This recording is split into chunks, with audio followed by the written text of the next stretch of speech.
For most of the 20th century, the Soviet Union felt permanent. Not powerful forever, perhaps, but solid, immovable. It controlled half of Europe, influenced much of the world, and shaped the lives of hundreds of millions of people. Children were born inside it. Adults grew old inside it. For many, it was not an ideology, it was simply reality. Then, almost suddenly, it was gone. Not defeated in a great war, not burned to the ground, not conquered by an enemy army, the Soviet Union collapsed mostly through paperwork, announcements, and silence. One day it existed, the next day it did not. And when it disappeared, many people expected chaos to come slowly. Instead, it came overnight. What vanished first was not the flag or the anthem, it was certainty. For decades, life inside the Soviet system was predictable, even when it was hard. Jobs were guaranteed, prices were fixed, housing was assigned, the future felt limited but known. After the collapse, that certainty evaporated. People woke up in the same apartments, walked the same streets, and spoke the same language. But the system that explained how life worked was gone. Rules that once felt permanent no longer applied. Authority became unclear. Promises lost meaning. Money was one of the first things to lose its identity. The ruble still existed, but it no longer meant what it once did. Savings built over decades began to dissolve as inflation surged. Wages arrived late or not at all. Prices changed daily, sometimes hourly. People who had trusted the system their entire lives suddenly learned that money itself could disappear without physically vanishing. It was a quiet shock.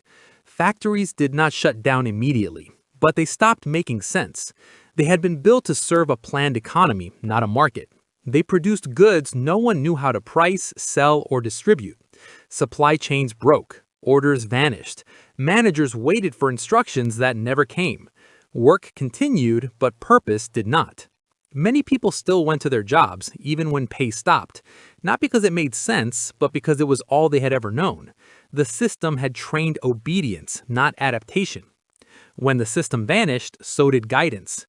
The state also disappeared from daily life in unexpected ways. Pensions became uncertain. Healthcare funding collapsed. Public services deteriorated quickly. The safety net that had existed, however imperfect, was suddenly full of holes. Freedom arrived faster than stability. Shops filled with new goods, but few could afford them. Foreign brands appeared in windows like symbols from another world.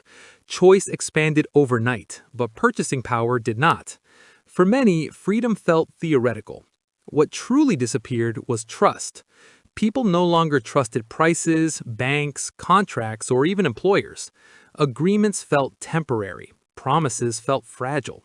Survival became personal, not collective. In this vacuum, new power structures formed. Those who understood assets moved fast. Factories, oil fields, mines, and infrastructure were sold cheaply, often through confusing privatization schemes. Ownership transferred not to the public, but to those with access, connections, or speed. This was not capitalism imagined in textbooks. It was extraction. A small group accumulated massive wealth almost instantly. They did not create new value. They captured existing value during the confusion. The term oligarch became reality. For the average citizen, the idea of fairness disappeared along with the system. Crime filled the gaps left by the state. Organized groups replaced weak institutions. Protection became a service. Violence became a business tool. In many places, the rule of law was replaced by the rule of strength. This was not because people changed, it was because incentives did. The Soviet system had controlled behavior tightly. When it collapsed, restraint vanished faster than ethics could form. Social trust takes generations to build. It can be destroyed in months. One of the most painful losses was identity.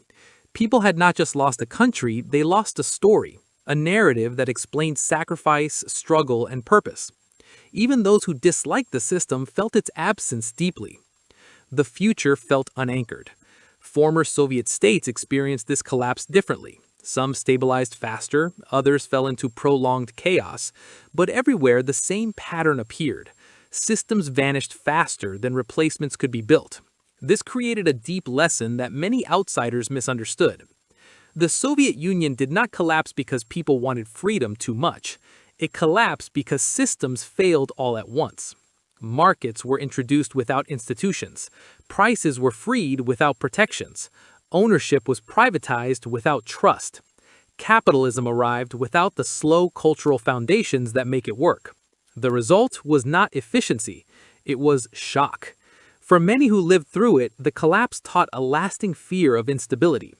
This fear shaped future politics. Stability became more valuable than freedom, order more important than openness. When later leaders promised control, many listened, because they remembered what disappeared. The Soviet collapse also changed how the world thought about power. It showed that empires don't always fall from invasion. Sometimes they collapse from internal exhaustion, from systems that grow too rigid to adapt. The Soviet Union did not disappear because it lacked resources. It disappeared because it could not change fast enough without breaking. What vanished overnight was not just a government. It was a way of life built around predictability, a system that, for all its flaws, told people where they stood.